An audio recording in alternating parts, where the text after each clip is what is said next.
Welcome to the Content Podcast, conversations with Silicon Valley's creatives. I'm Daniel Garcia, your host and the cultivator of Content Magazine, published by SV Creates. This episode of the Content Magazine podcast is brought to you by Bonfire, a Silicon Valley digital agency building elevated websites for ambitious brands. Find out more about Bonfire at bonfire.com. Hi, this is Emily. Hi, this is Rosa Maria. Today we talk with Rosa Maria Gordilla. She's the Environmental Education Manager for Veggielution, and to Emily Schwing. She's the Public Affairs Director for Veggielution. Hey guys, this is Daniel. Thank you so much for joining me in this podcast to talk about all the great things that are happening at Veggielution. Thank you for your time.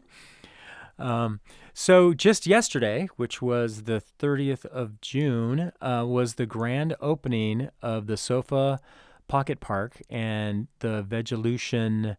Well, why don't you tell me the Veggielution, but there's the dog park and then there's the Veggielution side of it.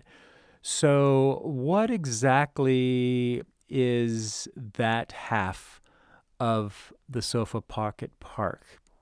Sure. Veggielution Pocket Park, we were invited by the San Jose Downtown Association to start a demo garden in the space. And so with the help of, so what our idea was to be able to engage people the same way that we do at Veggielution's farm. That is bringing people together and, experience what is farming and food and fun and build community by doing that. It's the first time that we wander out of our farm. And so that is very exciting for us because we are going to be partnering, with the SoFA district. We have built some really strong relationships with the Quilt Museum and some of the other museums, local color, during the pandemic.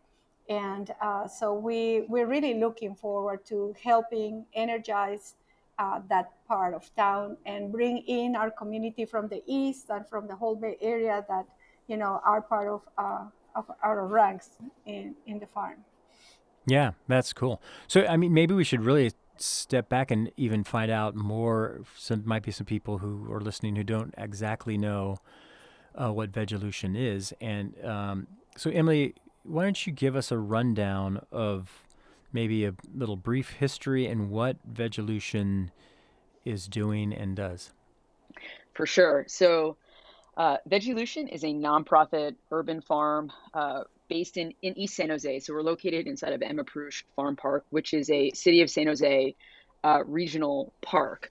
And so we are the back 6 acres of that park. And our mission is we connect people through food and farming to build community in East San Jose. So we're very place-based in East San Jose with our actual farm. And so we have a tractor, we grow a ton of vegetables, but we also are focused on community engagement work, environmental education, and food sovereignty. So those are our 3 main pillars of programming that we do on site, and now, like Rosa Maria mentioned, expanding off site. So all of our programs, are related to the different aspects of, connecting to the land and to the food, connecting to each other, whether that's through sharing a meal or cooking together, and then also connecting across barriers. We are located in East San Jose, and so there's a lot of other areas of San Jose that we try to connect with through our different aspects of programming as well. So. Yeah, and so kind of the idea is, because I think it's pretty much every Saturday you have kind of like a pickup where you can come and pick up produce and the actual produce that you guys are harvesting and producing right there on the farm, right? Yeah, so every Saturday we have our farm stand on site at Veggielution, open from 10 to 2, and we have a variety of different produce and fruit that we sell at the farm stand. We have a fantastic farm manager who has the ability to grow more vegetables than I can even comprehend sometimes, and his ability to do it. And so, yeah, this summer we are looking, definitely our farm stand is going to be pretty full with a wide variety and culturally wide variety of different vegetables at our farm stand. Yeah, and that has led also to programs where you're doing like cooking classes and kind of like awareness of health and eating well too. Isn't that some of the programs that have developed? Yeah, absolutely. We've been running a program now for about 4 years called Veggielution Cocina, where we work with some of our program participants to lead cooking demonstration classes. And so we host these programs every first Saturday of the month. So we have one coming up here in July, and then another one in August, where we work with these program participants who are going through our food sovereignty program. So some of these individuals have an interest in potentially starting their own food business one day, or becoming Mm, more active in different food system advocacy work. And so they are able to lead, different community members through cooking demo, and specifically focusing on produce from the farm. So it's a little bit of some of an iron chef, and kind of yeah, meets what's a recipe that's meaningful to them. So yeah, that's cool. Now, Rosa Maria, how did you get involved in Veggielution?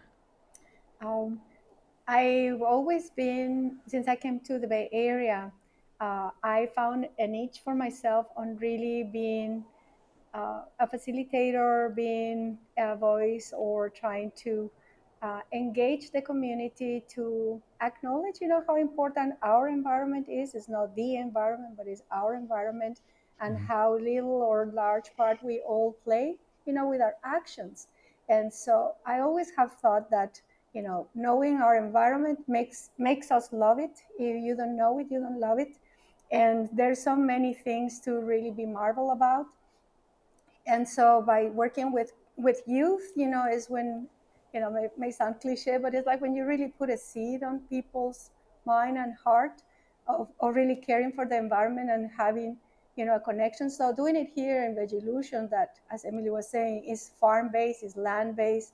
So we start from the ground and honoring, the food that we take from the land, and then, connect it to so many other things like our air quality, our use of land. How do we manage it? What do we grow? What do we build? And Hmm. so, it's just seeing the bigger picture as well. And then, connected to health, we want all to have healthy food. So what is the systems of food? Organic food, pesticides. So, the conversation really can take many different turns depending on who you're talking to, and be thought provoking. But sometimes I think just uh, empowering somebody, or giving the skills to somebody to start, growing their own food, or Yeah, helping other person cook a meal or bring a box of produce. Like, sometimes we have, like, bikers deliver boxes for our community. So just making those connections that are not linked to the sustainable world as we think it, just the wildlife and the trees and the animals, but also, the microorganism, the wildlife from California, as much as, ourselves, taking care of ourselves and taking care of our neighbors. yeah. So then, were you already in education, and then you saw a position at Veggielution to move in? Yeah, for 20 years, I've been in a mix of environmental education, hands-on activities, composting in the community, Hmm. uh, also working in farming a little bit, doing finding uses to waste, like, composting waste, growing mushrooms in it. Yeah, Uh, and then when I saw the opportunity to come to Veggielution, which is such a well-known organization, yeah. and having, such a important work in the community. So I was really excited because it felt like a perfect match. Yeah, that's cool. And so then now with Veggielution, you're the education director. Is that correct? Is that The manager, yeah. the So we manager? are, yeah, we have a team, and we have some, let's say, property that we manage. We have a youth garden that is open to the public every Saturday. All the activities that we do in Veggielution are free, so people can come and, help us water the garden. We have art, and we have gardening activities going on. We're Yeah. trying to create little teams of youth that can come and help us, grow what we have there. also are starting a demonstration garden where we want to have sustainable practices, regenerative agriculture, so Yeah. that volunteers and youth and families at large can partake. Yeah. So and now SoFA Pocket Park. So Yeah. Yeah. Yeah. yeah, and also during the school year we have groups from schools that come. We've been concentrating mostly in middle school, and they come with their classes, and we do field trips that have a large component of hands-on activities. Yeah, that's great. Now, and Emily, I mean, I think you've been at Veggielution now for it's got to be almost 100 years, or Just shy of 100 years, it feels like. Yeah. yeah, well, yeah. When did you come to Veggielution, and so yeah, how long have you been there?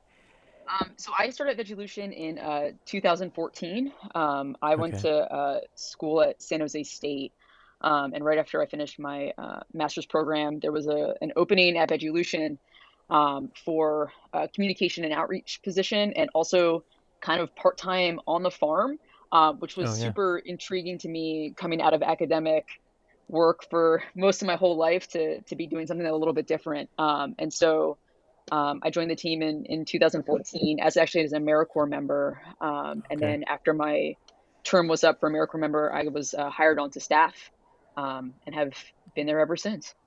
Yeah, awesome.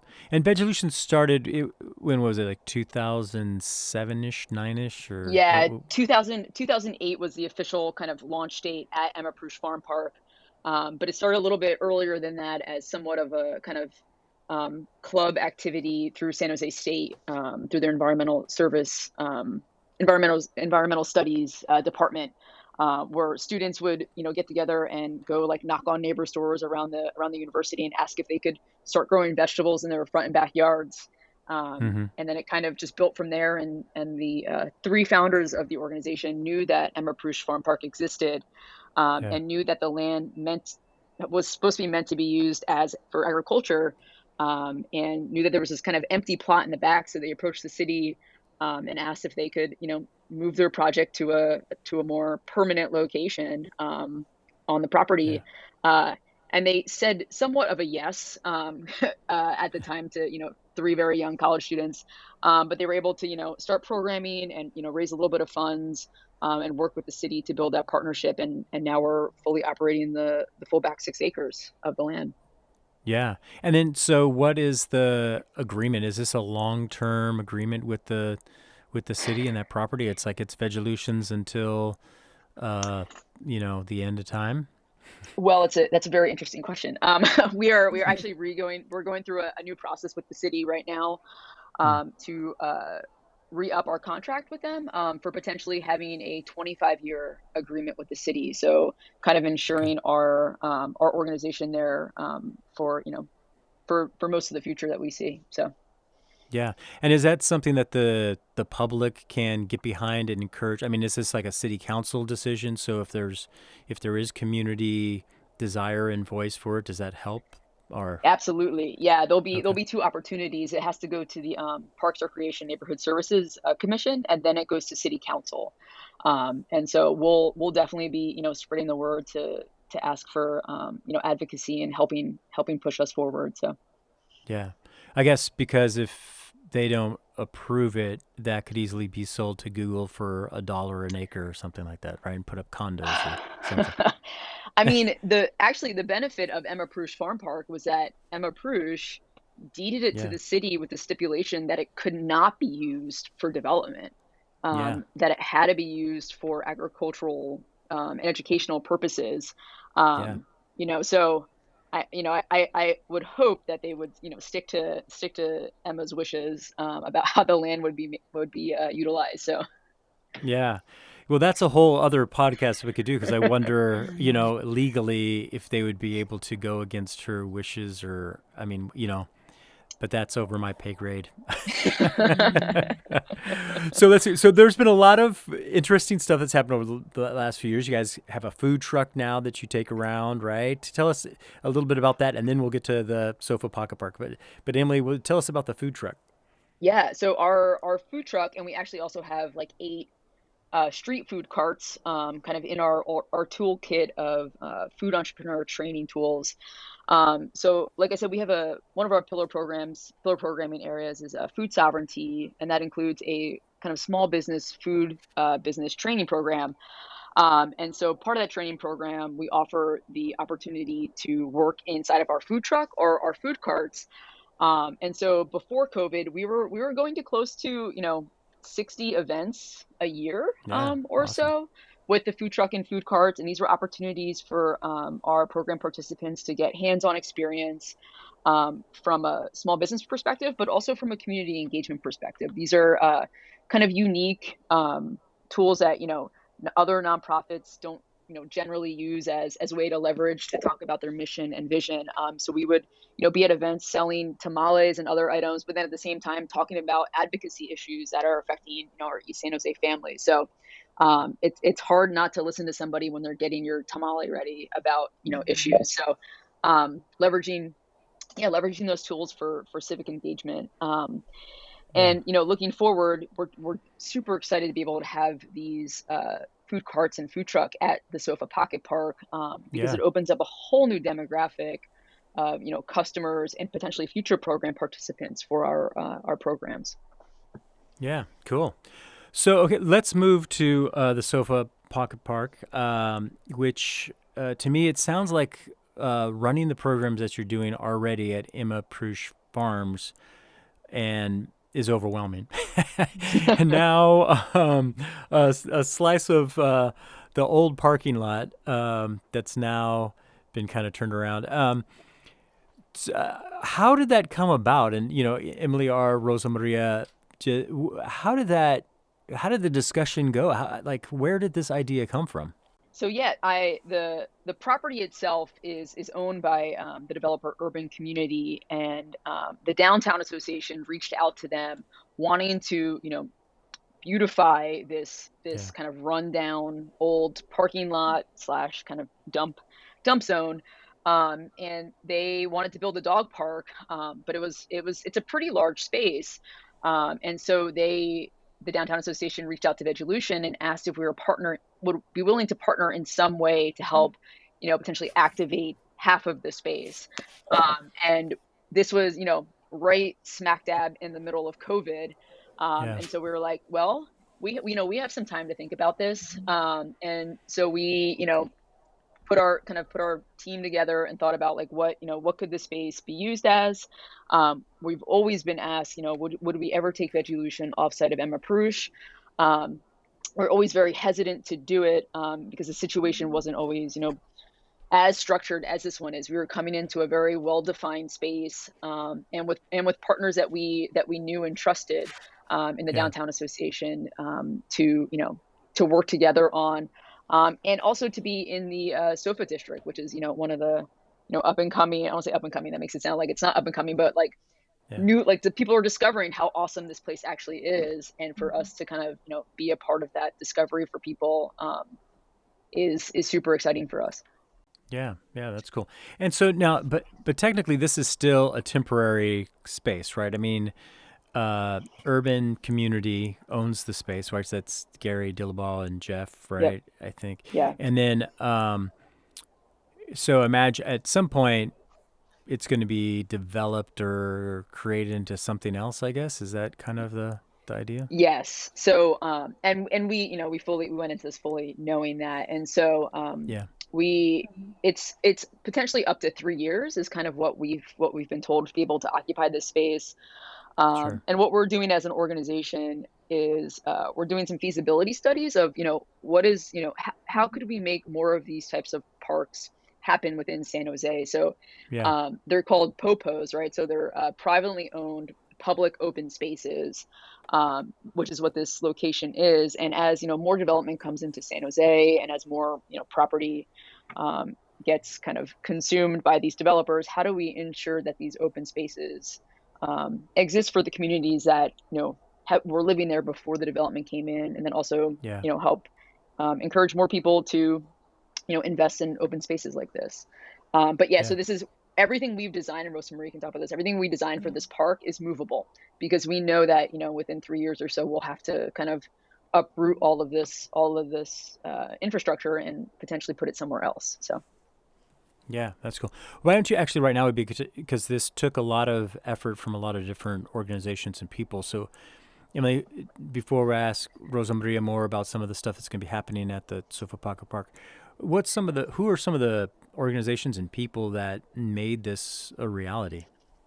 yeah, so our main funder, the project was underwritten by the Knight Foundation, and then also supported by Google. So they were our two kind of initial funders for this project.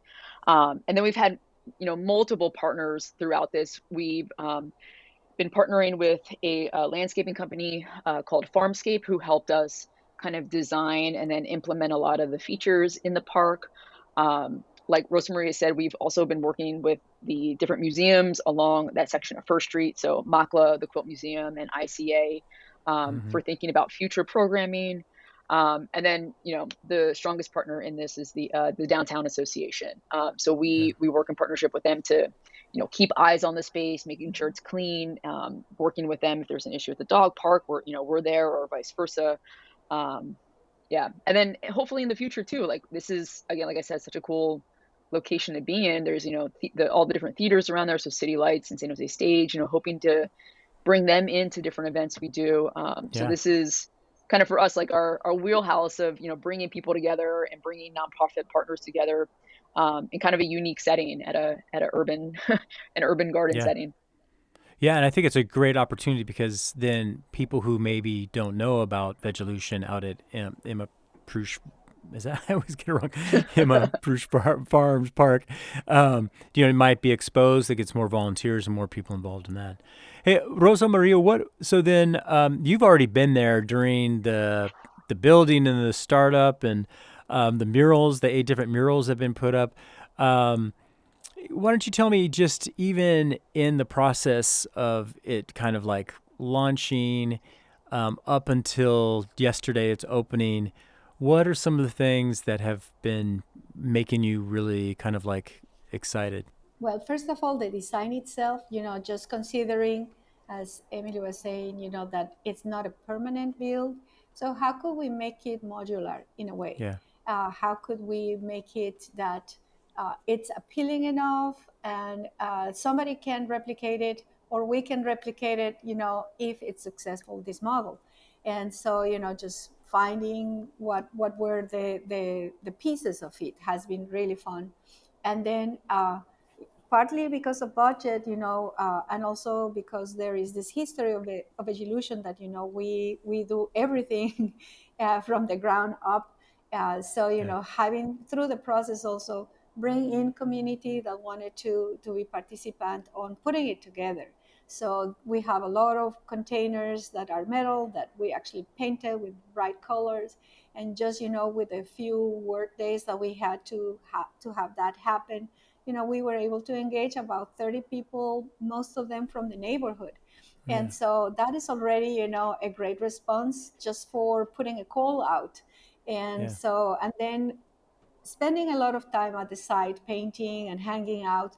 So then you see the connection that you start doing with, let's say, the neighbors down the street that live in that building, and most of them are the ones they hang out there between 3 and 7 o'clock with their yeah, dogs. And so yeah, they're creating their own community, but also it's like, hey, are you gonna have food? Are you gonna have produce for us to come and restock in the middle of the week? And so you start kind of feeling the pulse of it, yeah, and so that is very cool. And then for example, somebody that we didn't mention before is like Local Color in yeah, and the Quilt Museum started planning to put on the one wall that it's on our side, let's say, these amazing murals, and bringing yeah, in 8 artists. And so talking to them, how did you become an artist, how do you do it, and what's your favorite vegetable, what's your favorite fruit, yeah, and yeah, so, and then organizing projects around that, thinking ahead. So again, it's like with our coordination of activities with the museums, like, okay, let's plan die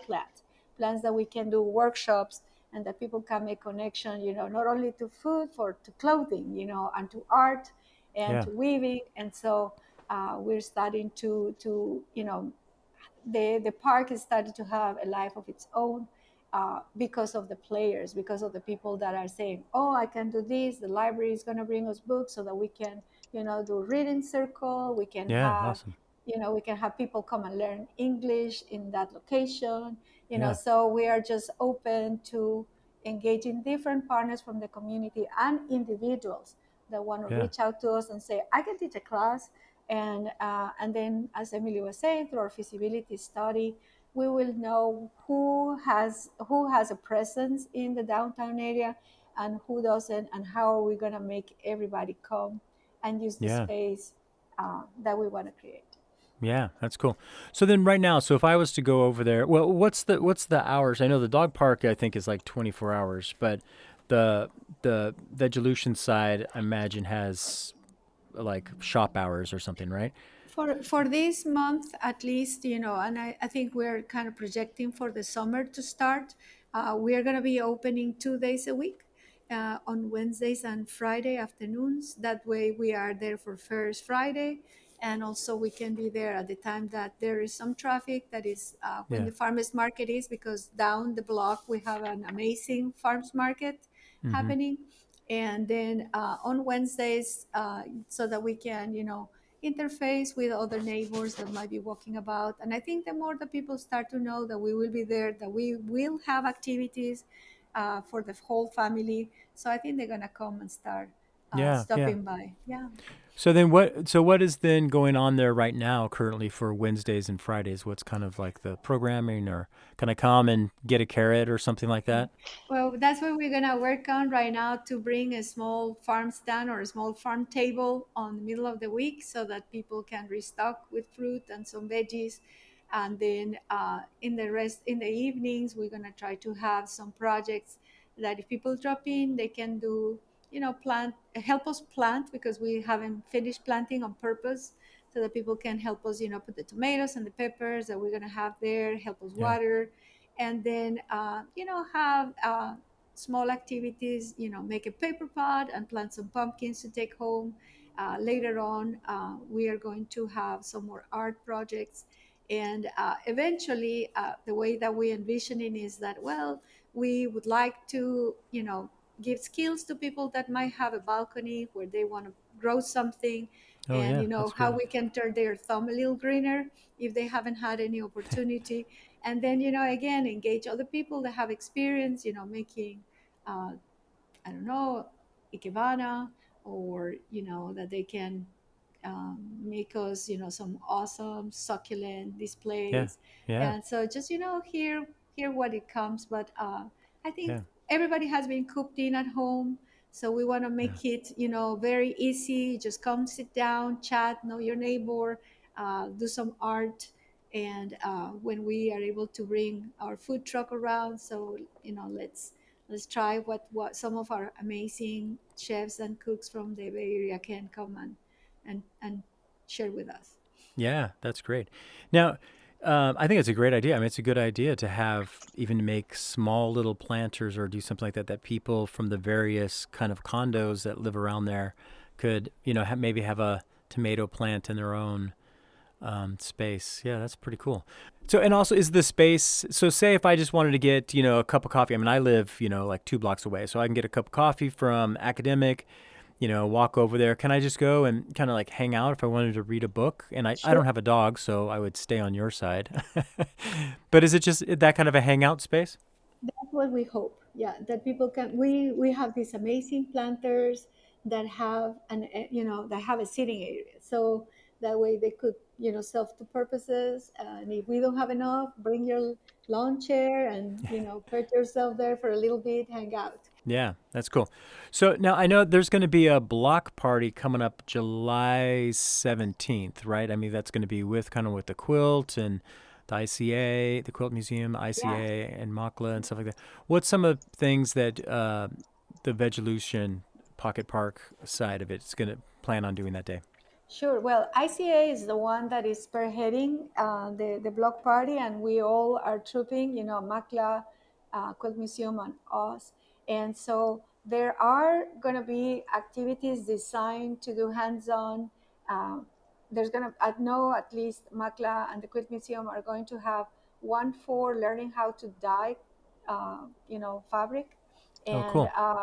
so that's going to be happening. And we are also going to try to do an interactive uh, something with the people so that they can have a presence in Pocket Park by tying up a ribbon in a piece of our fence with, telling us how do they Yeah. connect to the land, and how do they feel to being outdoors, especially after COVID. And so Yeah. we want to have this kind of, revelations from people too, that they can have a minute to think about it and create art, with us as we are there. We definitely will have a planting activity of sorts going on there. So the Pocket Park uh, is where we're gonna set some of those activities. Unfortunately, we don't have our food truck ready to go, but I know ICA has some lined up, so that we can Yeah. have some food, and I think there's going to be some music too, and the Yeah. block is going to be available for us to hang Yeah. out. Yeah. That's cool. Awesome. Well, let's get a little personal now. Mhm. So, Emily, I'll have you go first on this because.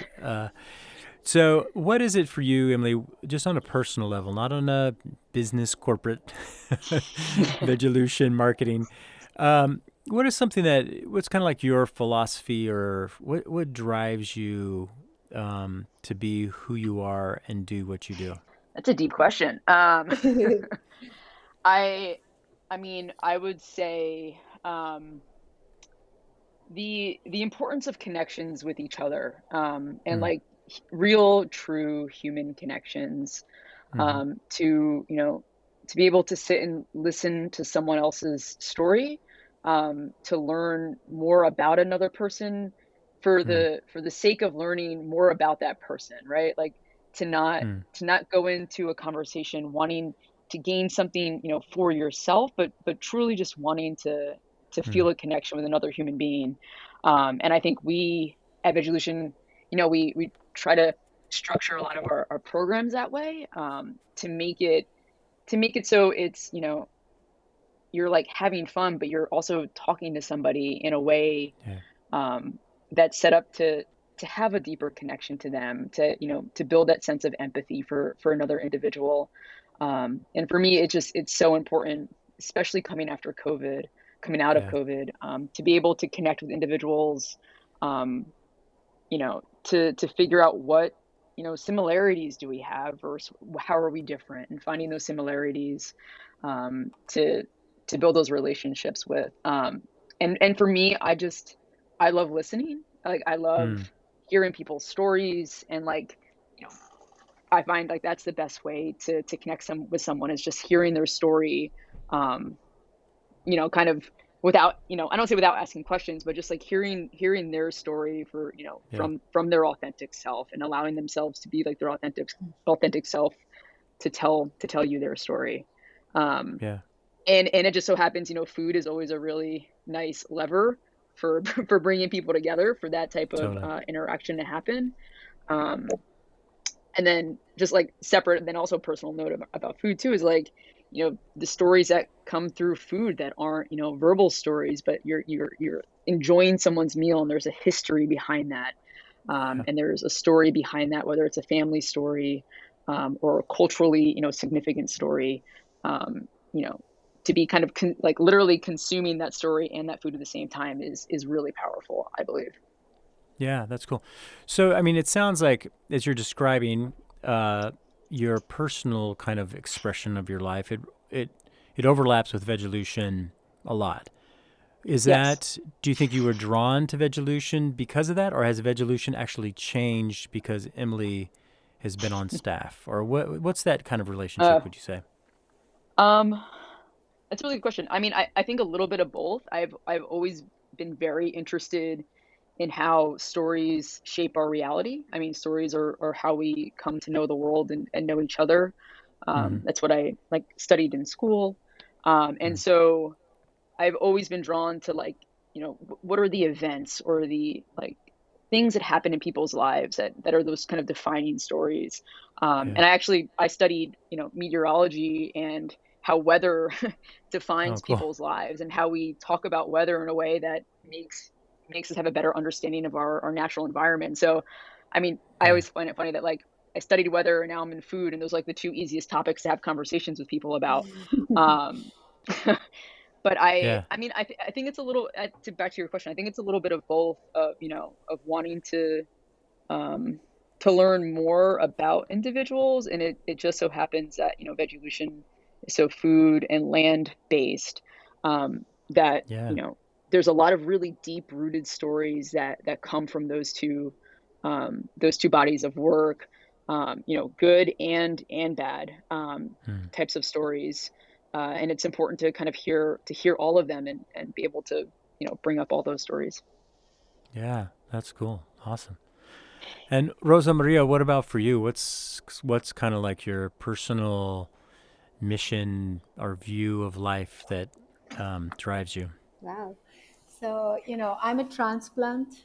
I am, I was raised and born, and I came, uh, at at 30 here to the States to study. And then, I actually made it my home. Where And did you where did you come I'm from? from Where? I'm from Guatemala. Okay. I was Yeah. yeah, I grew up in Guatemala, and I never thought that I was going to move from Guatemala to live. Maybe wander off, come to school or something, some places, but Hmm. I never anticipated staying. And I really needed that connection, Hmm. to being part of a community. Even when I was in grad school, I needed to know where I was, what the place was about, Hmm. and knowing the surroundings. The U.S. is so big, and it's so full of wonderful things and wonderful people. And I really have been at awe, and I've been really interested to know people and see the world through their eyes and learn through that too. And when I moved to California, the environment was so different to any Hmm. place I have lived before, and so big. And also, sometimes it was difficult to know your neighbor because they Yeah. were, at work somewhere else. And so, uh, making an effort to really connect to people, to get to know the U.S., to get to connect California. And when you start, you know, going into nature, and the way that is explored here in California, especially, it's Hmm. just so wonderful. And sometimes when you teach is when you learn the most, because you need to do homework. And again, it's like this opportunity of being, a facilitator for people to actually connect to the wildlife and to, food and agriculture. It just came natural because I was trained in biology, and then I did soil sciences. And so it was just like that has shaped some of my thoughts, but also, Hmm. the opportunity to carry it on. I love cooking, I love entertaining. And so, uh, just having other people here in the Bay Area that come from somewhere else, Hmm. find a Yeah. spot, put their roots down, either by talking about the environment, going in outings, going camping, that I have never done before I came to the States. And so, those sort of things have had made me appreciate, as Emily was saying, we are really connected, and it's so easy to make a connection if we just say, hey, you want to try this pepper, or what are you eating, that looks so Yeah. good, and I don't know. I sometimes think if people really sat down to eat together, there would be world peace, because Yeah. we all need to grow something. All need to eat something. You want to Yeah. feed your neighbor. You want to share, how you do things, and have a taste of another culture. And it's such a celebration, right? And so that's Yeah. what is wonderful here at Veggielution, that people can see themselves. Oh, I eat that. Oh, I have never tried that. And just starting a conversation around that. Or, oh, I have Yeah. never seen those butterflies. And we have natives now.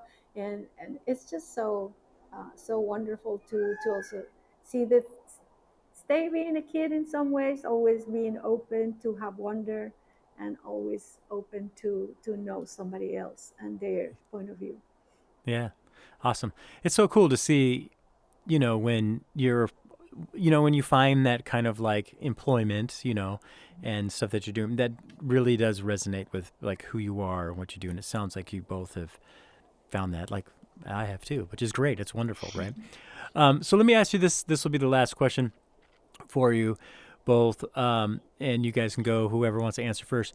But what is it? What's the produce that comes out of the farm that when it's there, you have to get it, even if it's like it's like, oh, okay, it's this season, or I have to have this. What's the vegetable that you guys really individually like?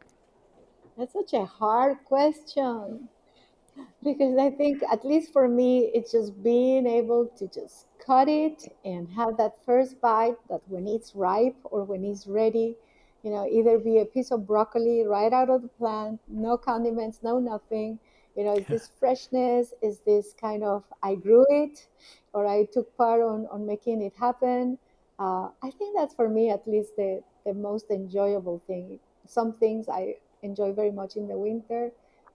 I'm a cabbage fan, and I love cauliflower. So just being able to do that, just grab one right there, it's fantastic. Yeah. I agree with Rosa Maria. I think for me, as I was listening to you answer that question, Rosa Maria, I'm thinking, like, it sounds weird, but like a warm tomato, right? Like right off the vine, like in, the heat of the summer, like a really super juicy heirloom tomato, and just like eat it like an apple. That to me is like what I crave for. And then, right, it's eating with season. You eat 4,000 of them in 2 months, and then you're done until the next year. Like that's how that works. Yeah. What's the one thing that you? Do we have to ask this? What's the one thing that you avoid, both of you guys, that you're not like? I don't need that. Oh boy. Oh, I cannot eat a lot of very hot peppers, unfortunately. It's not that I don't care about them, it's just that I cannot handle them. I used to eat Yeah. more spiciness. My culture always has the spicy peppers on the side. So I Yeah. didn't grow up with a lot. But I think that's unfortunately the one thing that I said, oh, I'm gonna pass that. Yeah. What about you, Emily? I can 100% live without celery. Oh, really? I don't Huh. I don't need to eat it. I'm totally fine. Oh, I love celery. I mean, I like That's cool. celery as it's like usually like a vehicle for something else, like a dip or like peanut butter. But I'm also just fine eating those things without celery. So you're not going to walk up in the warm heat of the sun and grab a stalk of celery to eat it like you would take a tomato.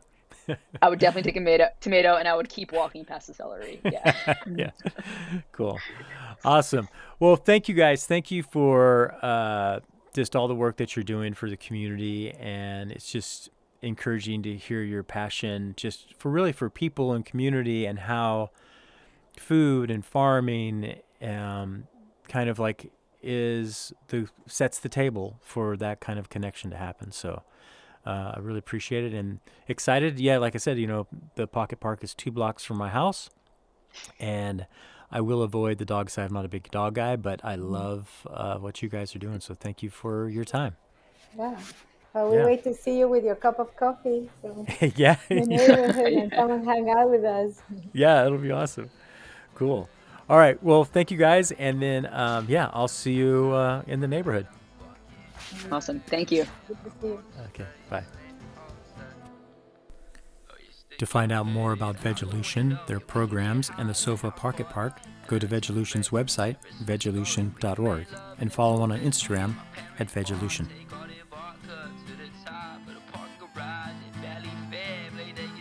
Thank you for listening to the Content Magazine podcast. Follow us on social media at Content Mag.